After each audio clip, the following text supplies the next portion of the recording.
नमस्कार, विंध्या टाइम्स में आपका स्वागत है। दोपहर तक की दो बड़ी खबरों के साथ हाजिर हुए हैं। पहली बड़ी खबर की बात करते हैं। मध्य प्रदेश लोक सेवा आयोग के उम्मीदवारों के लिए ये बड़ी खबर है।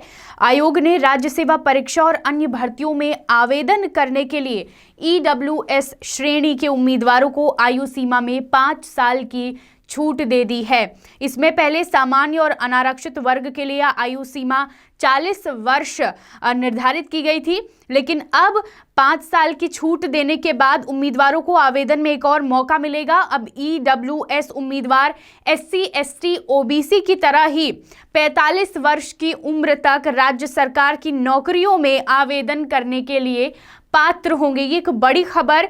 अनारक्षित श्रेणी के उम्मीदवारों को ये छूट नहीं दी गई है। MPPSC की ओर से उम्र सीमा बढ़ाए जाने के बाद कोर्ट के फैसले के अनुसार राज्य सेवा प्रारंभिक परीक्षा और राज्य वन सेवा परीक्षा 2021 के लिए आवेदन की विशेष विंडो ओपन की गई है।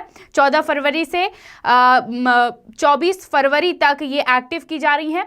राज्य सेवा और वन सेवा प्रारंभिक परीक्षा 24 अप्रैल 2022 को निर्धारित की गई है। तो ये एक बड़ी खबर मध्य प्रदेश लोक सेवा आयोग के उम्मीदवारों के लिए।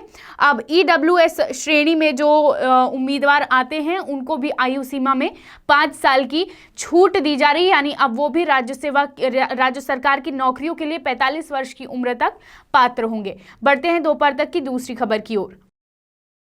मध्य प्रदेश के हाईकोर्ट में अब हियरिंग ऑनलाइन नहीं ऑफलाइन या स्थितियों में होगी, ऑफलाइन मोड में होगी। जबलपुर हाईकोर्ट की मुख्य पीठ समेत इंदौर और ग्वालियर खंडपीठ में 14 फरवरी से फिजिकल हियरिंग शुरू होने वाली है। इसको लेकर आदेश जारी कर दिए गए हैं। कोरोना की तीसरी लहर के खतरे को देखते हुए यह फैसला लिया गया था कि जो हियरिंग है वो ऑनलाइन प्रक्रिया से की जाए, लेकिन अब जब खतरा कम होता दिख रहा है और केसेस कम हो रहे हैं, इसको लेकर अब फिर से स्पेशल कमेटी बनाई गई और ये फैसला लिया गया कि अब फिजिकल हियरिंग फिर से शुरू की जाए। फिजिकल हियरिंग पर पहले प्रतिबंध लगा दिया गया था, लेकिन अब फिर से फिजिकल हियरिंग शुरू हो रही है और वर्चुअल हियरिंग पर अब रोक लगा दी गई है।